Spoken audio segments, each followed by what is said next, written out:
Meu nome é Alessandra Morimoto, tenho 37 anos, sou mãe de 4 filhos e vim do Rio de Janeiro. Minha filha desde sempre foi muito meiga, muito educada, era a filha perfeita, sempre solícita. Ela começou a fase da puberdade também muito tranquilamente, sempre foi muito vaidosa, consumista até demais. Fazia sobrancelha sempre impecável nas roupas, o quarto sempre cheirosinho, arrumadinho.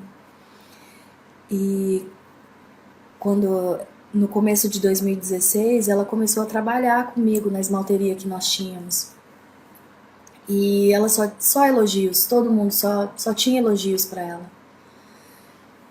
Até março, abril, ela era a filha que a gente sempre conheceu. E maio foi assim um marco, porque foi quando ela mudou repentinamente, drasticamente. Já era o segundo ano dela nessa escola. Ela tinha entrado no terceiro ano do ensino médio. Essa amizade, essa transição da velha filha para a nova filha se deu muito rápido, né? Em maio ela já estava completamente doutrinada. Em maio ela já era outra pessoa.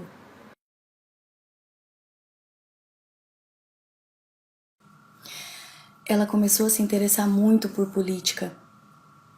E sempre eu notei também que era sempre voltado à esquerda, especificamente. Muitas teorias marxistas, começou a ler livros como o Manifesto Comunista, por exemplo. Em dado momento, eu notei também que isso não estava só nas leituras. Ela começou a se envolver com amigos novos e esses amigos eram sempre voltados para a esquerda. O meu outro filho, que estudava na mesma sala, começou a me a me dizer coisas como: mãe, a professora X só, ao invés de dar aula, só fica falando de política. Nessa mesma época, foi a primeira vez também que pediu, ainda obediente, se podia ir numa manifestação. Segundo ela, uma professora iria junto, a filha da professora também, e não haveria problema nenhum, porque era uma manifestação pacífica. Eu deixei.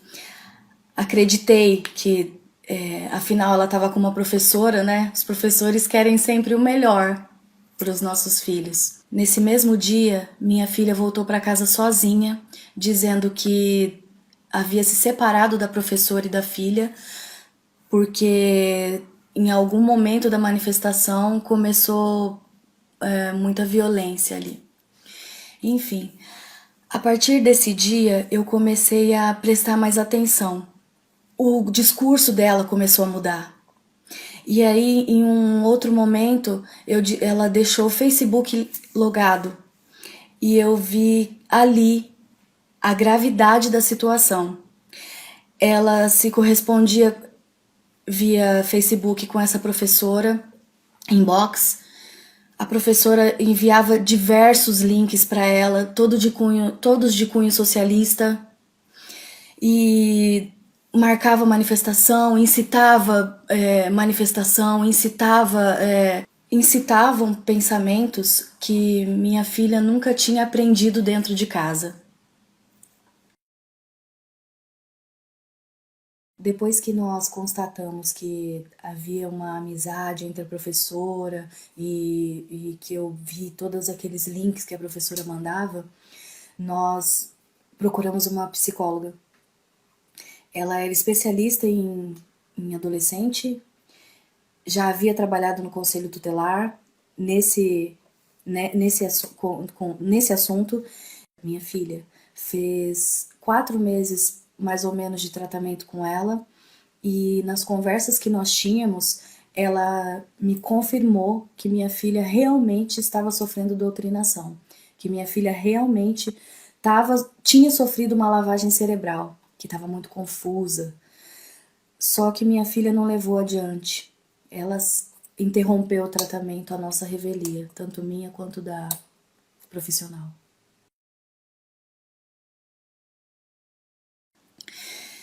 A partir desse momento, nós começamos a levar a sério. Eu e meu marido comparecemos à escola. A escola, contra todas as evidências, se colocou a nosso favor e contra a professora, dizendo que a professora já havia sido admoestada, já havia sido instruída a não militar dentro de sala de aula e a professora desobedecia. Inclusive, disse que outros pais haviam procurado a coordenação, mas nenhum deles havia levado adiante. Foi nesse momento que a gente viu que a escola queria realmente se eximir de qualquer responsabilidade, colocando a culpa exclusivamente na professora. Inclusive, a coordenadora nos instruiu a procurar o conselho tutelar. O conselho tutelar notificou escola e professora. A escola, então, tomou a atitude de pedir que eu e meu marido, assinássemos um termo isentando a escola de toda responsabilidade. E que essa cabia somente à professora. E foi assim que a gente assinou. Acho que na hora o argumento usado foi tão convincente que nós assinamos esse termo, isentando a escola de responsabilidade, mas a professora não. O conselho tutelar garantiu que ela seria notificada. A partir desse momento, como a minha filha ficou cada vez mais agressiva e com um discurso revolucionário, cada vez mais militante, a gente começou a marcar em cima. E ela começou a fugir de casa. Acho que aquela manifestação foi a porta de entrada, porque ela começou a literalmente fugir de casa para ir em manifestações cada vez mais agressivas, até que ela se deparou com o movimento Black Bloc. Quando ela se deparou com o movimento Black Bloc,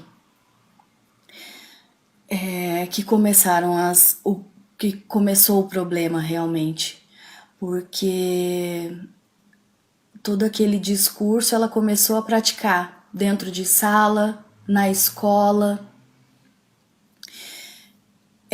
com a família, cada vez mais agressiva, e ela fez uma mistura de ideologias e ficou sem tomar banho e não queria mais comer carne porque comer carne estimulava a produção do gado e isso era muito capitalista, enfim, acho que não cabe entrar nesse mérito, no mérito da ideologia, mas ela foi ficando cada vez mais confusa. A professora, nessa altura, ela fez uma coisa muito covarde, porque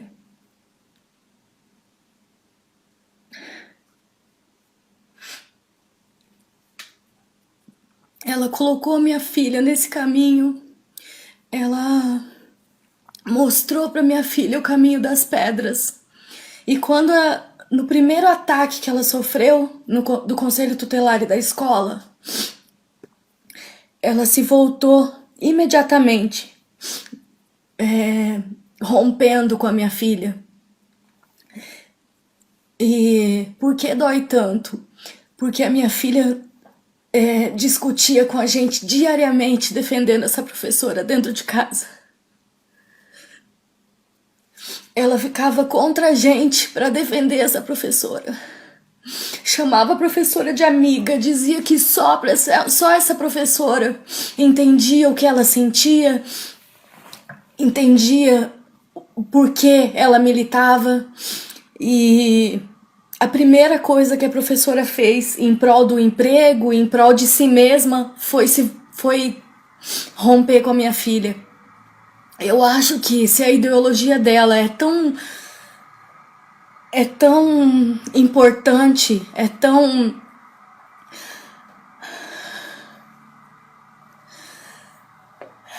válida, porque ela não continuou apoiando a minha filha.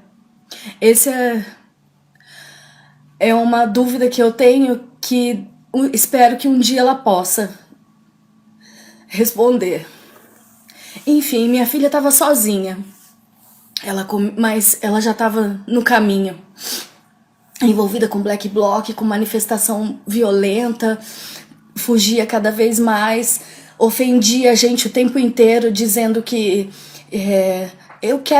eu não quero mais trabalhar com você, porque eu quero que seu comércio dê errado. Se eu quero que dê errado, para que eu vou ajudar a manter? Quando meu marido faliu, minha filha comemorou. Ela comemorou.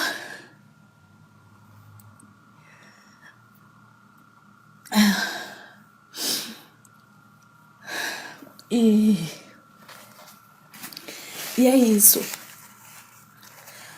Foram muitos episódios de discussão, embates físicos, proibições, fugas, ofensas,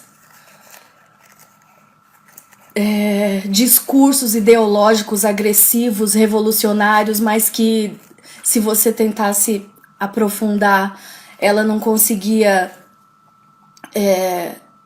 levar adiante com coerência, e isso fazia com que a gente tivesse a confirmação de que ela realmente estava muito confusa nas coisas que ela falava.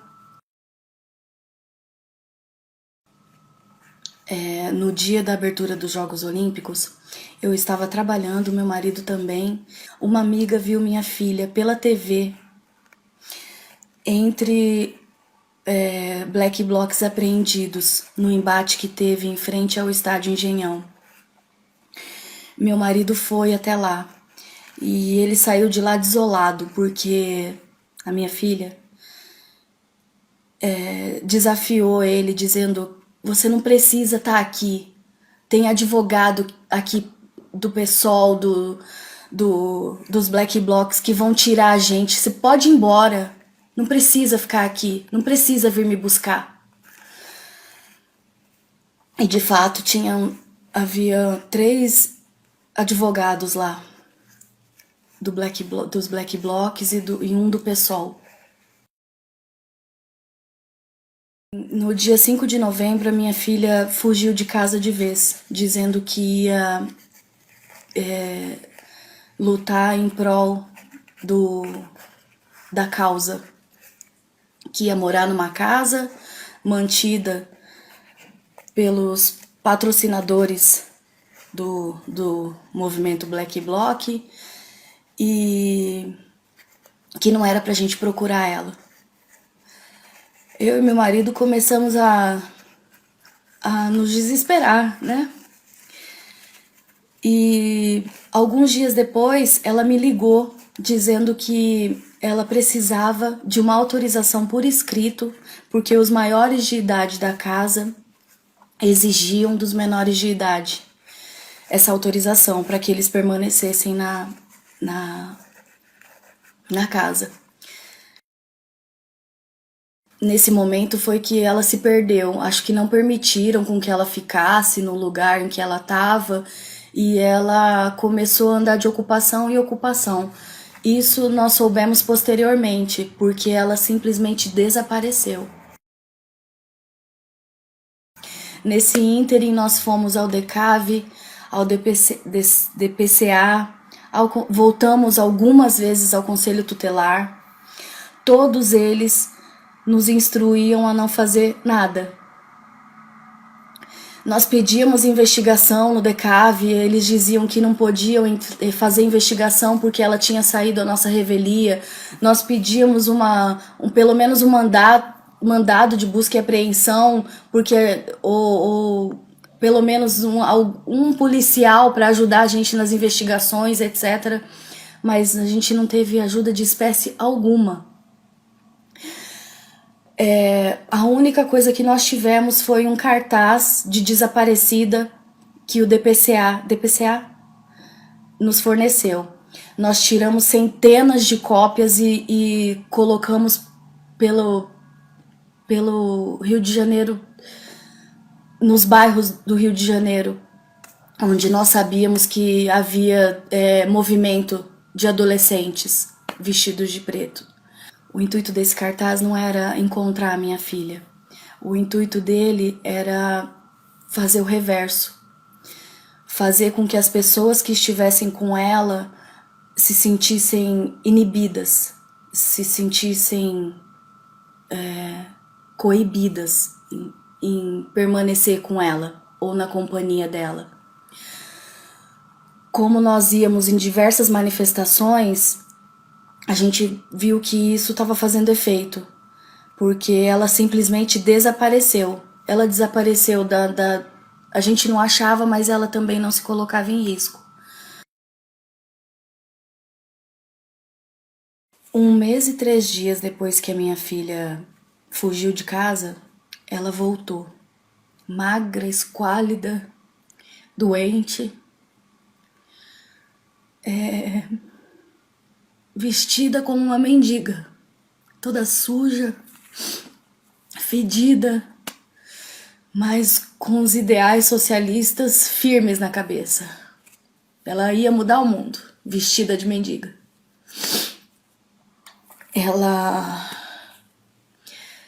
Ela queria pegar algumas coisas, nós deixamos.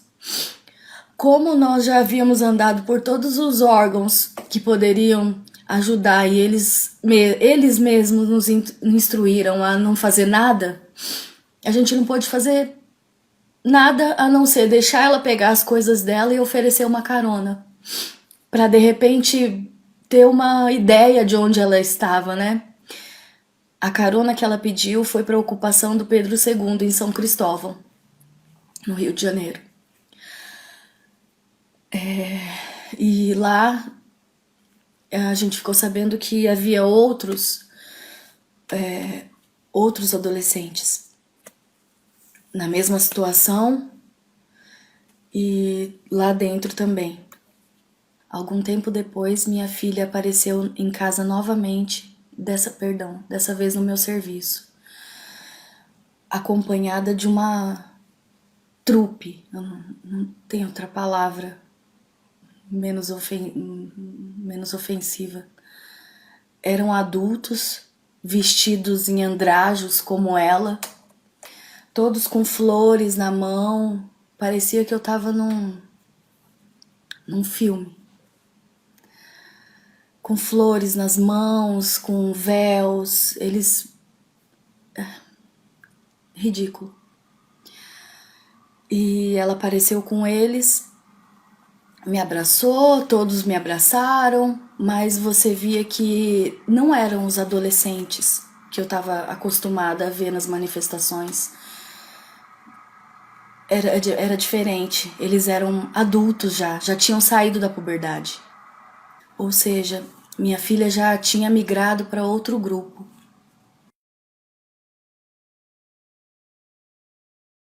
Umas 2 ou 3 vezes me ligou e para dizer assim, eu tô viva, né?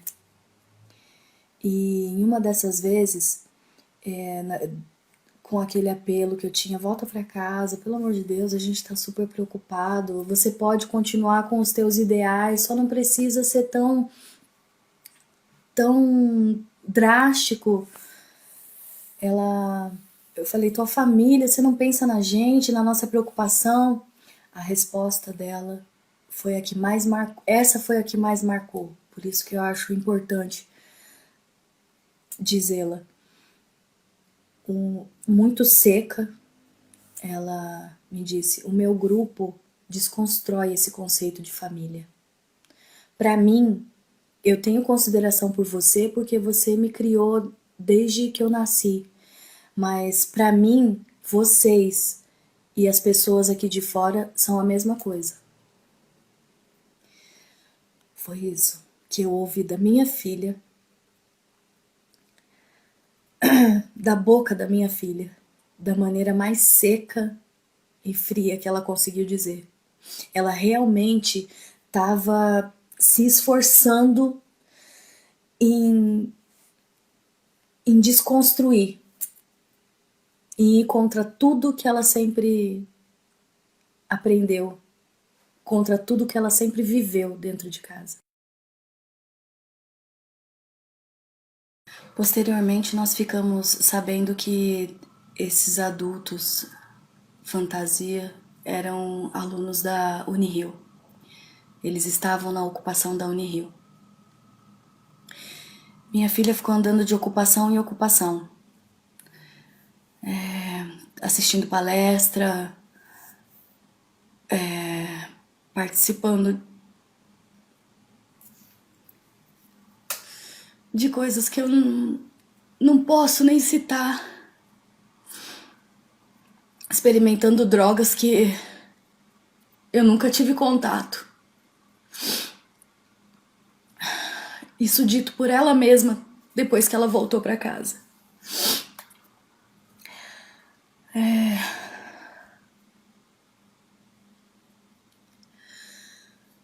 Inclusive ela mesma relatou que tem muitas coisas além das palestras que os professores, que os socialistas proporcionaram nas ocupações. Quando as ocupações acabaram, foi o que nos ajudou a reaver a minha filha, porque ela acabou na casa de uma menina que ela conheceu nas ocupações e voltou em casa para buscar mais roupas. Eu aproveitei para conversar com ela e ela se convenceu de que não tinha sentido ela ter abandonado a escola para ficar morando na casa de alguém que ela mal conhecia, de favor, causando transtorno, e ela se convenceu. Então nós entramos no carro e fomos até a casa dessa menina para buscar as coisas dela. Chegando lá, essa menina conseguiu convencê-la a não voltar. Foi aí que nós conhecemos o pai dessa menina.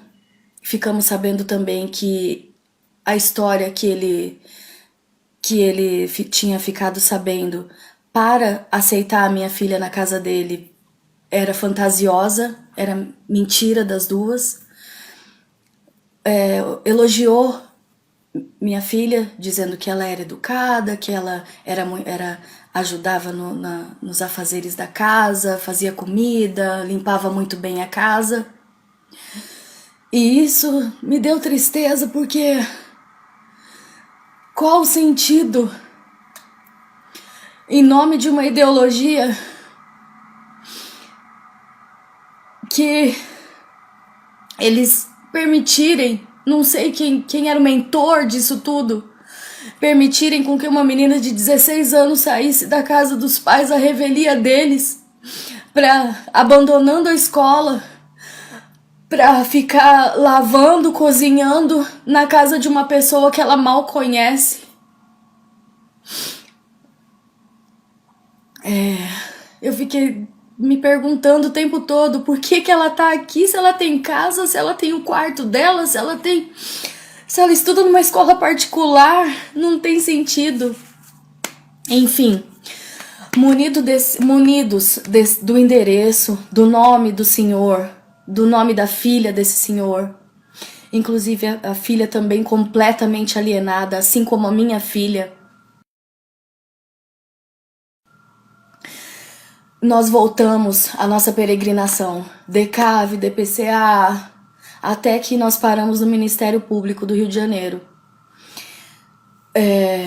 Eles ouviram o nosso relato, pediram um mês para dizer ou se iam ou não aceitar a denúncia. Um mês depois eles disseram que iam aceitar a denúncia.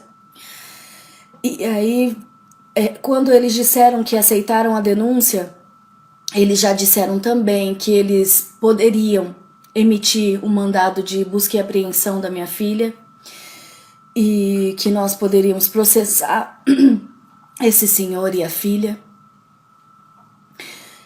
E saímos do Ministério Público, então, e fomos até a casa da menina. Falamos com o senhor e expomos tudo e dissemos para minha filha: você tem a opção de sair agora antes que eles sejam prejudicados. Foi assim que nós fizemos com que a minha filha voltasse para casa. Quando ela voltou, meu comércio já estava abandonado, nós já estávamos falidos porque 3 meses procurando por ela.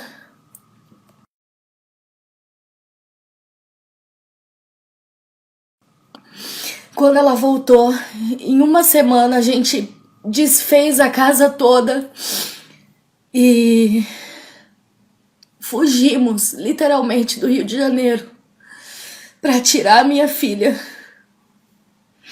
do meio daquilo tudo. Foi assim que nós paramos em Campo Grande. Nós tiramos a minha filha. Acabou o embate físico, tiramos a minha filha daquela loucura toda, daquele estímulo todo que ela estava tendo. Mas nós perdemos a nossa filha. Ela nunca mais voltou a ser a mesma. O que fizeram com a cabeça da minha filha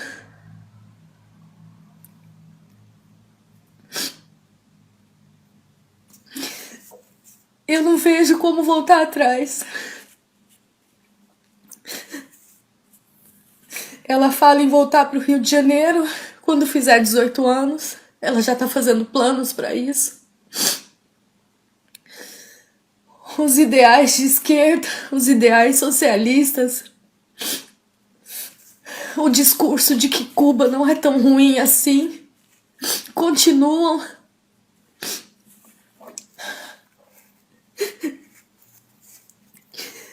E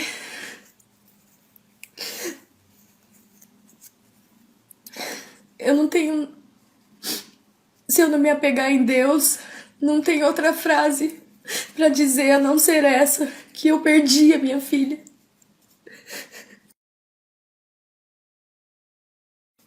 Por isso é que eu e meu marido achamos super importante expor a nossa vida assim, para que outros pais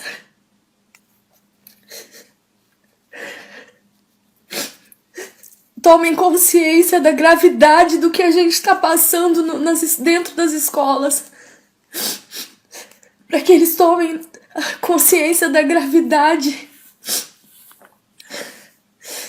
do risco que os nossos filhos estão passando, estão correndo, aliás. E não...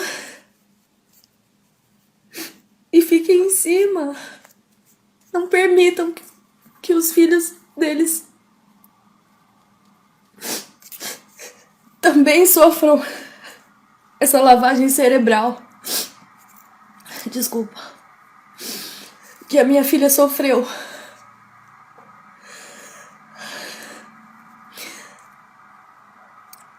Eu não sei qual o padrão que eles usam. Eu sei que é muito efetivo. Eu não sei qual o argumento que eles usam, mas, aliás, eu sei. Eles pegam justamente o adolescente na fase em que ele tá mais suscetível. Minha filha foi pega na fase em que ela estava mais suscetível, em que ela estava buscando um ideal de vida.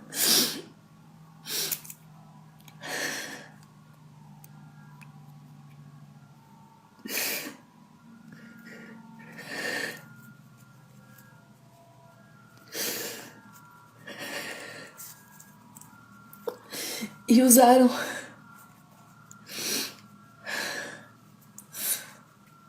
a mente limpa e bem intencionada da minha filha para enfiar um ideal que ela acha que é o correto, que ela acha que vai mudar o mundo, que ela acha que é o ideal para toda a sociedade.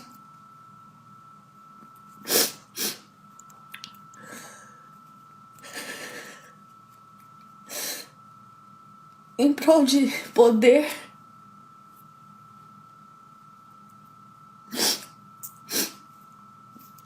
É isso. O apelo é que os pais se conscientizem. Só isso.